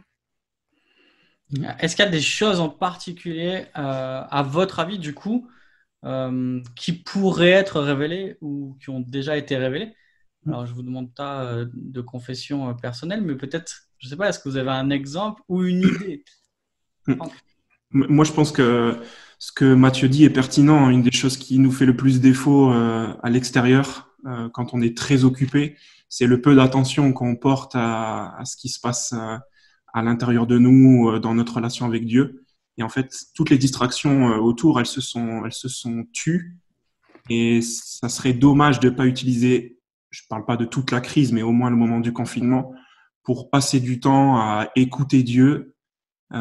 Du coup, ça lance plein de défis autour, hein, le fait de laisser toutes les distractions, pour ne citer que les écrans, mais de se dire, OK, je peux me prendre des temps un peu de méditation de la parole, je lis, je prie sur ce que je viens de lire et ensuite je réfléchis. J'ai pas beaucoup de temps généralement pour le faire, il faut qu'ensuite que j'enchaîne avec le travail. Là, je vais m'arrêter, je vais réfléchir. Qu'est-ce que Dieu est en train de m'apprendre pendant ce confinement? Sur quoi est-ce qu'il met le doigt, comme Mathieu disait, pour lequel je dois me repentir? Et aussi, comment est-ce que je peux revêtir l'homme nouveau? Comment est-ce que je peux faire tout le contraire de ce que le Seigneur m'a montré? Moi, j'ose parler d'un sujet personnel. La dernière chose que le Seigneur a mis le doigt pendant ce confinement. Tu connais mon contexte, Mathieu, d'ailleurs tu vas peut-être un peu l'entendre là, avec les 5 enfants. Je lisais Philippiens, je lisais Colossiens, et je suis tombé 2 fois sur cette idée de méchanceté et de douceur. Et je me suis dit, un peu comme Paul dit, je pensais aux Philippiens, que votre douceur soit connue de tous les hommes. Je me suis dit, si déjà à la maison, c'est pas un trait de caractère super évident, je pense pas que de l'autre côté de l'Atlantique, ce soit quelque chose qui soit connu de moi. Mais juste le fait d'être attentif à ça, ça m'a déjà fait du bien de me dire, j'arrive à entendre la voix de Dieu, je sais ce qu'il veut de moi et je sais, voilà, pour les prochains jours, ce à quoi je dois être attentif, avec qui est-ce que je suis méchant en ce moment et comment est-ce que je peux être doux. Et voilà, c'est des bons objectifs. Mais je pense à énormément de sujets, le fait de racheter le temps, j'en ai parlé un tout petit peu tout à l'heure, mais notre rapport à l'argent, à la joie, au témoignage, le fait d'avoir une part, comme disait aussi Michael, dans l'édification des autres. Qu'est-ce que je peux faire pendant ce confinement pour aider les autres à grandir, à grandir moi-même aussi, d'être indépendant, entre guillemets, dans la foi et d'être pas un boulet, mais un soutien pour les autres, quoi. Au contraire. Super. Michael, toi, tu as des pistes aussi là-dessus? Ouais, ça me fait réfléchir beaucoup ça me fait penser en fait à 1 Pierre, toute la lettre de Pierre qui nous parle de ces croyants qui sont dans la diaspora, qui sont dispersés, qui sont étrangers sur terre. Et puis, on vit un peu ce qu'il vivait, oui, il était persécuté. C'était l'épreuve qu'il vivait présentement, mais il était aussi dispersé. Et c'est ce qu'on vit présentement. On est dispersé, on est confiné, on est loin du corps local. Donc, on devient plus facilement enclin au péché parce qu'on n'a pas cette redevabilité du corps comme on l'a habituellement avec des contacts humains. Donc, on est éloigné du corps et plus on est éloigné du corps et plus ça devient facile de tomber au péché. Mais c'est une occasion également, toute cette épreuve, un peu comme mes frères le disaient, juste moi personnellement, comment ça m'a fait réfléchir sur est-ce que je connais réellement mes voisins? En temps normal, on est autosuffisant, on est occupé par l'Église, il y a plusieurs ministères souvent dans nos églises et c'est là qu'on réalise est-ce que j'étais en train de négliger un aspect de ma vie chrétienne, de justement prendre soin de mes voisins, de les aimer comme Christ les a aimés? Puis ça me fait réaliser que j'ai plusieurs voisins autour de moi que je connaissais même pas. Et donc, c'est un défi en soi de tout simplement réaliser cela et de vouloir corriger le tir, de vouloir corriger la route par la suite pour pouvoir justement honorer Christ au travers de tout ça. C'est super, mais du coup, je rebondis là-dessus. Tu parles des voisins, tu parles aussi de la manière dont on prend peut-être conscience des autres quand on en est coupé. Et je pense que c'est aussi ce qu'on vit en tant qu'Église.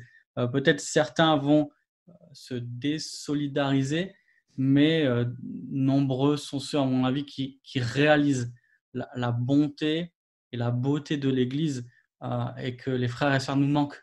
La vie d'église normale nous manque. Les rassemblements nous manquent. Être ensemble, c'est important et je pense qu'on le réalise. Petite parenthèse que je ferme. Dans notre témoignage, tu parlais de tes voisins, Michael. Dans notre témoignage, qu'est-ce que cette crise peut nous apprendre? Qu'est-ce qu'elle peut changer dans notre manière de faire aujourd'hui, peut-être? Est-ce que vous voyez des choses particulièrement adaptées et qui pourraient éclairer notre rôle en tant qu'Église? Et qu'est-ce qu'elle peut changer aussi à l'avenir, à votre avis?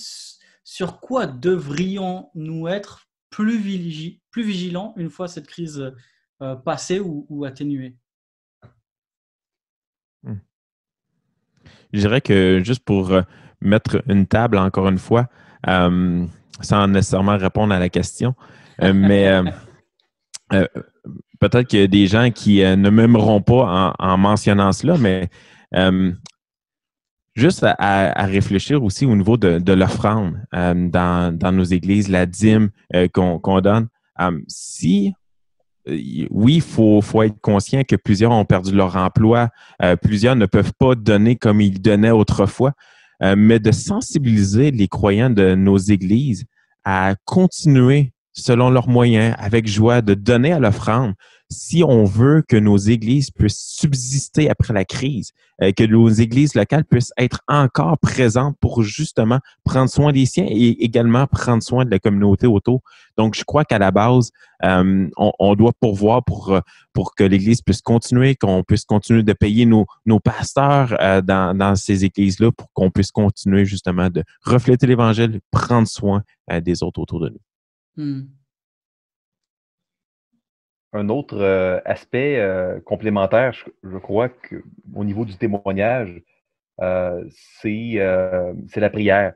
Parce que, évidemment, c'est ce qui, d'un point de vue visible, là, ne paraît pas. Puis c'est tellement facile pour nous tous, moi le premier, d'être dans l'activisme sans mettre un temps suffisant de prière. Puis là, le Seigneur a émondé nos agendas et puis on a une opportunité vraiment de redonner davantage de place à la prière. On n'est pas forcé parce qu'on peut toujours remplir l'agenda par d'autres choses, mais on a une opportunité. C'est plus facile de redonner plus de place à la prière quand l'agenda a été émondé par le Seigneur que si on doit l'émonder nous-mêmes. Toute bonne chose vient de Dieu. Là. Si on réussit à l'émonder, ça vient de Dieu, mais vous comprenez ce que je veux dire. Ouais. Mais je ne sais pas comment vous vous organisez, vous, mais moi j'ai l'impression que c'est le domaine qui souffre le plus On a fait un grand bond dans le culte familial, on a fait un grand bond dans nos relations de couple, etc.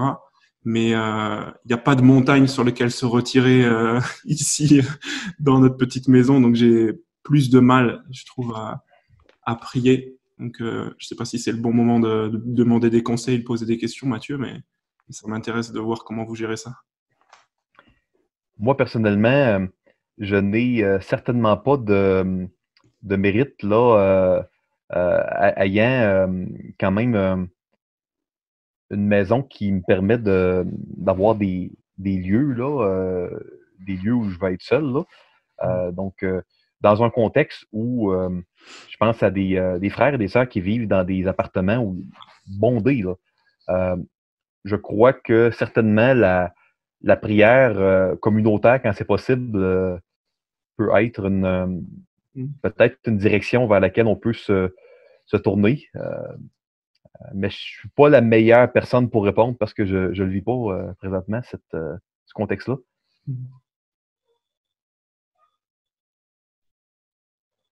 Michael, est-ce que tu as un dernier mot à ajouter sur cette question? Sinon, je vais poser la dernière question qui va nous intéresser aujourd'hui. Je te laisse aller, mon frère. Super. Alors, le thème de cette conférence, c'est un Dieu bon dans un monde en crise. Et sous ce titre-là, il y a la question de la providence de Dieu. Le fait que Dieu est souverain, qu'il est au contrôle de tout ce qui se passe dans le monde et qu'il dirige toutes choses conformément à son plan et pour sa gloire. Alors, comment cette vision de la providence de Dieu doit nous encourager et comment elle peut nous aider à vivre tout ce dont nous venons de parler ensemble aujourd'hui? Comment la providence de Dieu peut nous aider à vivre le rôle que nous devons avoir dans le monde? Grande question. Alors peut-être juste une piste. On aurait pu passer toute l'heure dessus, mais peut-être une piste. Michael, justement? La question est très bonne. Puis je crois qu'on est tous d'accord sur le fait que Dieu est au contrôle. Dieu n'est pas surpris par les événements. Dieu ne perd pas le contrôle sur ce qui se passe, ne perd pas le contrôle de son Église, tient ses enfants entre ses mains. Dieu continue de nous guider. Puis je crois que un des passages qui m'encourage beaucoup au travers de toute cette situation, c'est dans Hébreux 11.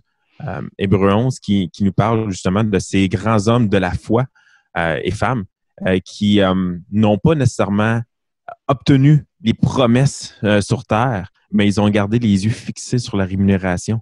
Et c'est un peu la même chose pour nous. On n'accomplira pas tout ce qu'on désire accomplir ici sur terre. On ne verra pas l'Église aussi mature qu'on le désirerait. Nous-mêmes, on n'atteindra pas ici sur terre cette maturité qu'on désire, mais on doit garder les yeux fixés sur la rémunération, garder les yeux fixés sur cet héritage éternel qu'on va obtenir lorsqu'on va être auprès de Christ.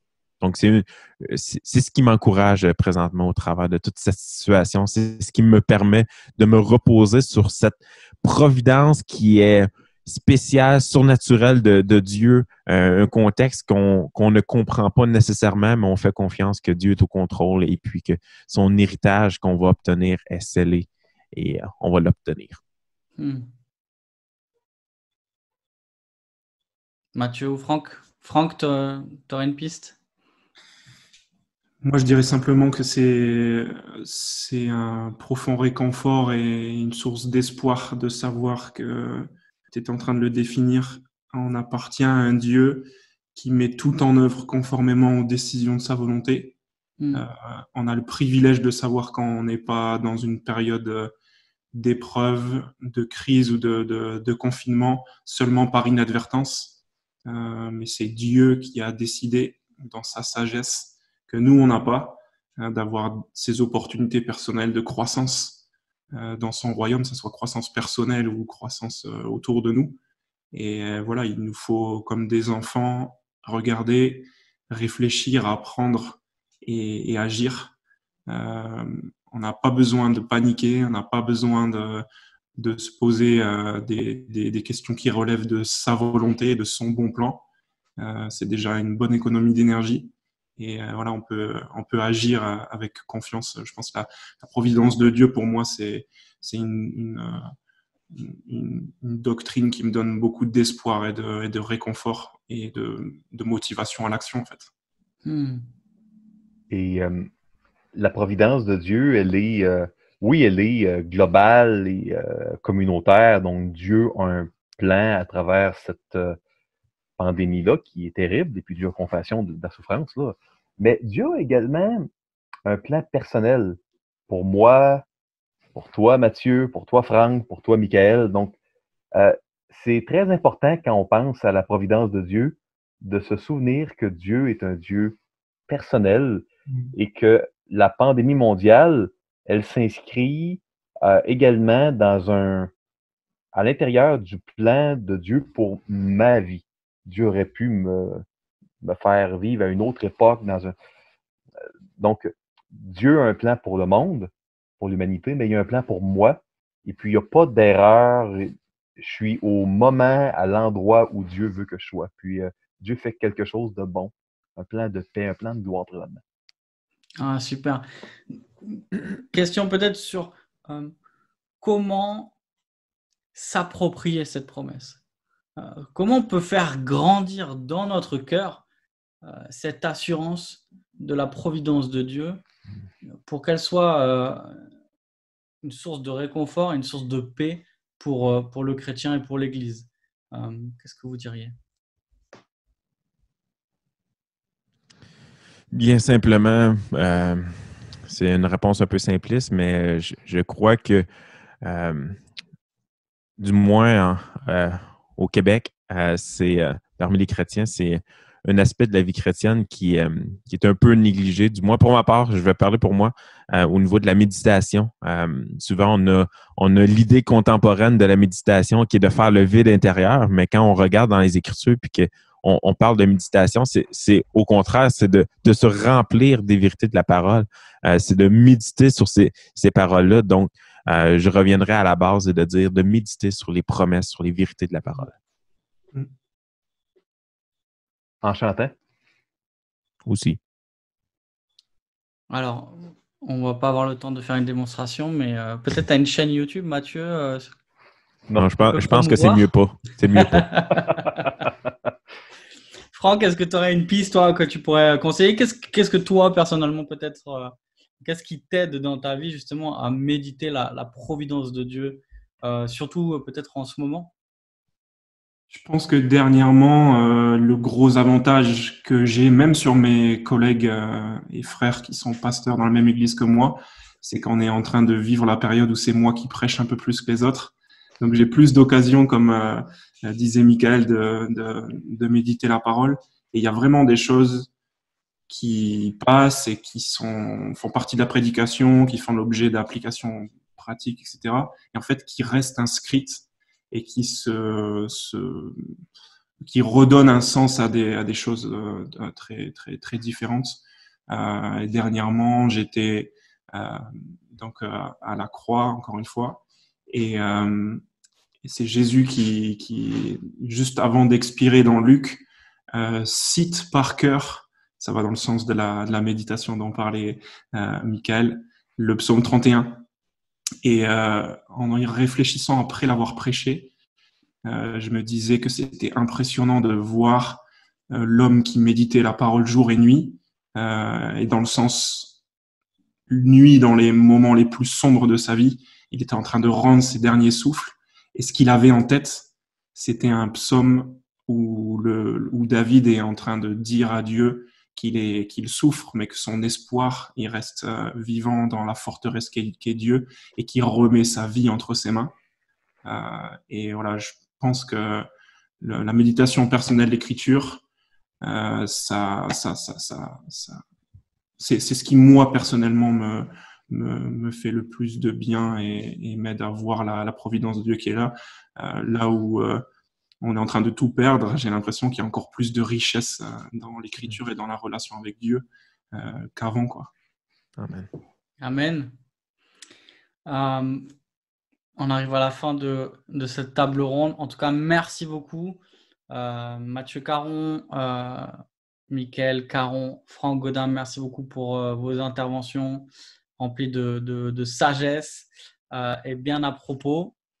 Il est temps pour nous de se quitter. J'aimerais prendre un passage de l'Écriture qui est une prière de Paul et j'aimerais la prier pour vous qui regardez aujourd'hui.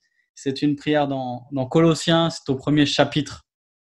C'est pour cela que nous aussi, depuis le jour où nous en avons été informés, nous ne cessons de prier Dieu pour vous. Nous demandons que vous soyez remplis de la connaissance de sa volonté, en toute sagesse et intelligence spirituelle, pour marcher d'une manière digne du Seigneur et lui être entièrement agréable, portant des fruits en toutes sortes de bonnes œuvres et croissant par la connaissance de Dieu, fortifié à tous égards par sa puissance glorieuse, en sorte que vous soyez toujours et avec joie, persévérants et patients. Je prie cela pour vous et je prie que Dieu se serve de cette période pour fortifier votre foi et puis pour vous faire briller d'une manière particulière dans les ténèbres qui nous entourent. Très bonne fin de journée à chacun et à très bientôt. Merci beaucoup de nous avoir suivis, chers amis. Nous arrivons à la fin de notre journée. Quelques annonces avant de vous laisser. Pour demain déjà, demain c'est la grosse journée de cette conférence, une journée remplie, mais remplie de bonnes choses. La journée commencera à 9h pour nos amis québécois et à 15h pour ceux qui suivent l'heure européenne. Donc nous avons un peu de temps pour faire la grasse matinée, c'est une bonne nouvelle pour certains. Et nous commencerons avec Florent Varac sur ce sujet. Dieu est-il au contrôle de notre monde et de son histoire? Et puis nous aurons Mike Evans sur ce sujet, si Dieu est souverain, pourquoi prier? Nous aurons également un panel, une table ronde avec Jean-Jacques Rioux, comment dialoguer avec mon ami qui voit dans le mal la preuve de la non-existence de Dieu. Ça sera à 16h et pour l'heure européenne et à 10h pour l'heure québécoise. Ensuite, Gaëtan Brassard à 19h et à 12h pour l'heure québécoise. L'épreuve peut-elle être une bénédiction avec une exposition de Romains 8 que vous ne voulez pas manquer, les amis. Et puis, on terminera notre grande conférence en ligne à 20h heure européenne et à 14h pour l'heure québécoise avec Yannick Etier sur cette question: si Dieu est bon et tout-puissant, pourquoi ne sauve-t-il pas tout le monde? Et puis nous aurons un panel animé par Raphaël Charrier sur le rôle des responsables dans la préparation de l'Église en vue de la souffrance. Bref, une journée à ne pas manquer, donc prenez une bonne nuit de repos pour être en forme demain et pour avoir à cœur d'être encouragé dans la parole de Dieu. Quelques annonces maintenant concernant les éditeurs et beaucoup de livres qui vous sont offerts pendant cette conférence, c'est une bonne nouvelle. Déjà, Publication Chrétienne qui vous offre 9 e-books qui sont disponibles sur l'URL qui s'affiche sur votre écran, dont le nouveau livre de John Piper sur le chrétien et le coronavirus qui est disponible gratuitement en e-book et en livre audio. BLF Édition également de son côté vous offre 8 livres dont vous voulez profiter, que vous voulez lire pendant ce confinement, ou en tout cas certains de ces livres, et n'hésitez pas à en faire profiter d'autres autour de vous. Et la Maison de la Bible vous offre l'e-book Pour une foi réfléchie d'Alain Nisus et vous pouvez le trouver directement sur leur site maisonbible.fr. Quelques annonces maintenant des blogs partenaires de l'organisation de cette conférence. Déjà, le webinaire de Tout pour sa gloire qui aura lieu le 22 avril à 20h30. Un webinaire qui s'adresse à nos amis non chrétiens qui se posent peut-être des questions concernant la situation que l'on vit et qui voudraient accuser Dieu. Eh bien, 2 pasteurs évangéliques vont répondre à ces accusations pour viser à présenter l'évangile à nos amis. Donc n'hésitez pas à le faire connaître. La formation Transmettre également qui aura lieu en ligne. Une formation à la doctrine du salut le 2 mai par Guillaume Bourrin et Frédéric Bican. Vous ne voulez pas rater ça, les amis. Ça sera super encourageant et ce sera disponible également en rediffusion. Et enfin, je termine une annonce pour la jeunesse. Si vous nous regardez, ou pour les jeunes de votre église que vous connaissez, les jeunes de votre entourage, La Révolution organise tous les jours à 18h du lundi au vendredi des lives.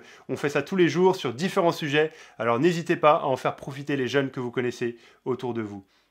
Bonne soirée à vous, chers amis. Merci de nous avoir suivis. Venez nombreux demain pour la suite de notre conférence Un Dieu bon dans un monde en crise. Et soyons encouragés ensemble devant la grandeur, la majesté de ce Dieu que la Bible nous présente. Bonne soirée, chers amis.